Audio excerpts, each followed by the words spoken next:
So welcome back to my channel. This is S Wakmare. तो आज की इस वीडियो में हम बात करेंगे एक नोटिफिकेशन के बारे में जो सीईटी सील के वेबसाइट के ऊपर स्क्रॉल हो रहा है, और उसके बाद हम डिस्कस करेंगे रिवाइज्ड एक्टिविटी शेड्यूल के बारे में, क्योंकि रजिस्ट्रेशन डेट एक्सटेंड हो चुकी थी और उस वजह से बाकी सारे एक्टिविटीज़ भी रीशेड्यूल किया गया है।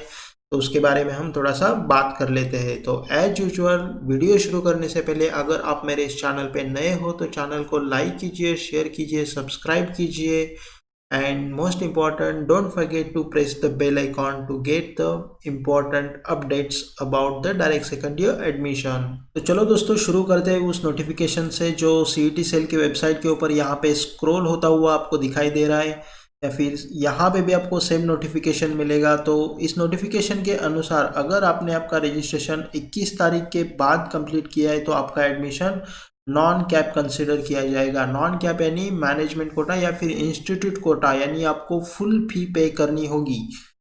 ठीक है। या और भी यहाँ पे एक इम्पॉर्टेंट पॉइंट बताया गया है, आपका जो नाम है वो प्रोविजनल या फिर फाइनल मेरिट लिस्ट में नहीं दिखाई देगा। यानी आप इन शॉर्ट ये कह सकते हैं कि आप कैप राउंड में पार्टिसिपेट नहीं कर सकते अगर आपने आपका रजिस्ट्रेशन और जो स्क्रूटनी सेंटर से जो एप्लीकेशन कंफर्म करना होता है वो अगर आपने 21 तारीख के बाद किया है तो आपका एडमिशन नॉन कैप कंसिडर किया जाएगा।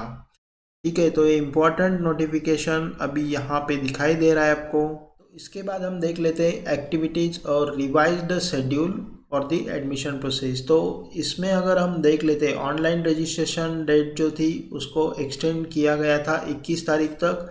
तो सभी ने रजिस्ट्रेशन प्रोसेस या फिर रजिस्ट्रेशन स्टेप आपने कंप्लीट किया होगा। उसके बाद 22 तारीख यानी आज 5 बजे तक आपको आपका डॉक्यूमेंट वेरिफिकेशन और कंफर्मेशन हो जाना चाहिए था। आशा करता हूँ कि आपका ये डॉक्यूमेंट वेरिफिकेशन और कंफर्मेशन कंप्लीट हो चुका होगा इस स्क्रूटनी सेंटर से।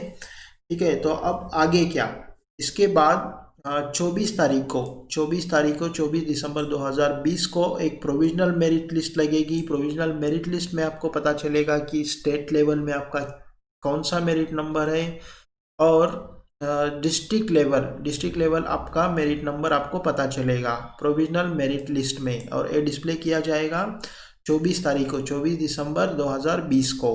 ठीक है। उसके बाद 2 दिन का टाइम रहता है ग्रीवियंस के लिए। ग्रीवियंस यानी समझो, प्रोविजनल मेरिट लिस्ट में अगर आपको लगता है कि कुछ करेक्शन जरूरी है, करेक्शन करना जरूरी है, तो आप वो करेक्शन ग्रीवियंस रेज करके कर सकते हैं। या फिर कुछ डॉक्यूमेंट्स आपका अपलोड करना बाकी है तो वो डॉक्यूमेंट भी आप यहाँ पे अपलोड कर सकते हैं ड्यूरिंग दिस पीरियड, यानी 25 और 26 दिसंबर को। ठीक है, 5 बजे तक। उसके बाद नेक्स्ट जो है display of final merit list. Final merit list display हो जाएगी 28 तारीख को। फाइनल मेरिट लिस्ट 28 तारीख को डिस्प्ले की जाएगी। उसके बाद जो provisional category wise seat matrix यानी हर एक कॉलेज में सीट डिस्ट्रीब्यूशन कैसा है, कौन से कैटेगरी के लिए कितने सीट्स अवेलेबल है, ये यहाँ पे आपको पता चलेगा। यानी 28 तारीख को फाइनल मेरिट लिस्ट भी डिस्प्ले किया जाएगा और सीट मैट्रिक्स भी डिस्प्ले किया जाएगा। ठीक है। फाइनल मेरिट लिस्ट जो है वही मेरिट लिस्ट आगे के एडमिशन प्रोसेस के लिए कंसिडर की जाती है। उसके बाद कैप राउंड 1 शुरू हो जाता है, और कैप राउंड 1 में पहली स्टेप जो रहती है वो होती है ऑप्शन फॉर्म भरने की। ऑप्शन फॉर्म भरने के लिए आपको डेट्स यहाँ पे दी गई है 29 तारीख, 30 तारीख और 31 तारीख। ओके। यानी 3 दिन में आपको आपका ऑप्शन फॉर्म फिलअप करना है। ऑप्शन फॉर्म कैसे फिलअप करना है उसके बारे में मैं आने वाले वीडियो में आपको बताऊंगा कि कैसे करेक्टली आप ऑप्शन फॉर्म भर सकते हैं। उसके बाद ये इम्पॉर्टेंट डेट है 4 जनवरी 2021 को allotment of cap round 1। Allotment of cap round 1 यानी कौन सा कॉलेज आपको अलॉट हो चुका है ये यहाँ पे आपको पता चलेगा।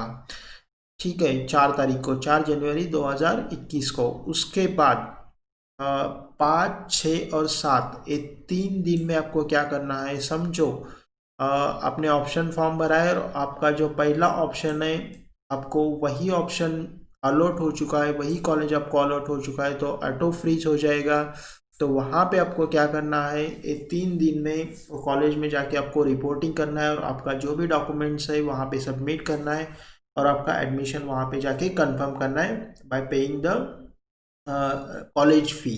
ठीक है, और उससे पहले आपको सीट एक्सेप्टेंस भी करना होता है। सीट एक्सेप्टेंस यानी जो भी कॉलेज आपको अलॉट हुआ है उसको एक्सेप्ट करना है, और वो एक्सेप्ट करने के लिए आपको 1,000 रुपये फ़ी, ऑनलाइन फ़ी पे करनी होती है। ठीक है, उसके बाद आप कॉलेज में रिपोर्टिंग करेंगे। ठीक है, उसके बाद अ, जिनको सेकंड ऑप्शन या फिर थर्ड ऑप्शन या फिर सेकंड के बाद कौन सा भी ऑप्शन अगर आपको अलॉट हुआ है तो वहाँ पे आपके पास 2 ऑप्शन रह जाते हैं। एक तो आप उसको सेल्फ फ्रीज करके, सीट एक्सेप्ट करके सेल्फ फ्रीज करके आप उस कॉलेज में रिपोर्ट कर सकते हैं, या फिर दूसरा ऑप्शन आपके पास रहता है वो होता है बेटरमेंट यानी नॉट फ्रीज। समझो आप उस अलॉटमेंट से खुश नहीं है, आपको और अच्छा कॉलेज चाहिए, तो आप नॉट फ्रीज या फिर बेटरमेंट कर सकते हैं। लेकिन उस टाइम भी आपको सीट एक्सेप्टेंस फ़ी पे करनी होगी। ठीक है, 1,000 रुपीज़। उसके बाद तो यहाँ पे इसके लिए डेट जो है वो डेट इम्पॉर्टेंट है, डेट याद रखो। कैप राउंड 1 के लिए कॉलेज रिपोर्टिंग करने के लिए 5, 6 और 7 जनवरी 2021। ठीक है, उसके बाद जो नेक्स्ट स्टेप होती है रिपोर्टिंग टू द कॉलेज, जैसे कि अभी मैंने बताया 5, 6, 7 तारीख को आपको रिपोर्टिंग करना है कॉलेज में।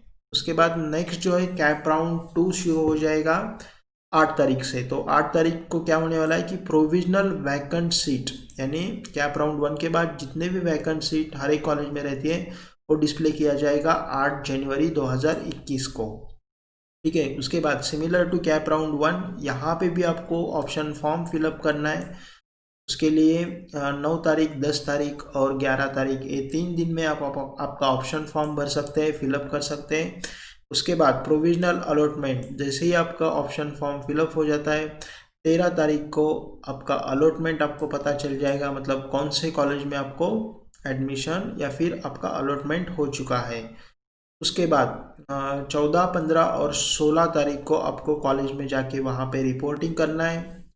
ठीक है, उसके बाद 17 जनवरी से लेके 21 जनवरी के बीच में जितने भी वैकेंट सीट रहते हैं कैप राउंड 2 के बाद, कहाँ पे, government college, government aided college या फिर प्राइवेट कॉलेज, तो उनके लिए इंस्टीट्यूट लेवल पे एडमिशन राउंड वो कंडक्ट कर सकते हैं by publishing the advertisement in the newspaper. उसके बाद वो एप्लीकेशन इनवाइट करेंगे और वो मेरिट लिस्ट भी डिस्प्ले करेंगे, और according to the government rules they will conduct the admission process. ठीक है, और उसके लिए डेट रहेगी 17 जनवरी से लेके 21 जनवरी के बीच में। ठीक है, उसके बाद एक इम्पॉर्टेंट पॉइंट यहाँ पे है, एकेडमिक एक्टिविटीज़ आपकी कब स्टार्ट होगी। तो वो एकेडमिक एक्टिविटीज़ आपकी स्टार्ट होने वाली है 11 जनवरी 2021 से, यानी आपका कैप राउंड 1 ख़त्म होने के बाद आपकी एकेडमिक एक्टिविटीज़ शुरू होने वाली है। और वैसे तो यहाँ पे जो एडमिशन प्रोसेस है वो 21 जनवरी तक चलने वाली है, लेकिन आपका एकेडमिक जो है वो 11 जनवरी से ही स्टार्ट होने वाला है। उसके बाद cut off date for all types of admission, यानी लास्ट डेट ऑफ एडमिशन जो है वो 21 जनवरी है। 21 जनवरी जो है वो लास्ट डेट है फॉर एडमिशन। और यहाँ पे जो है for institute last date of uploading the data, ये आपके लिए इम्पोर्टेंट नहीं है। इंस्टीट्यूट या फिर कॉलेज जो है उनके लिए अपलोडिंग दी डाटा, उसके लिए डेट है 22 जनवरी। 22 जनवरी तक वो डाटा आपका अपलोड कर सकते हैं।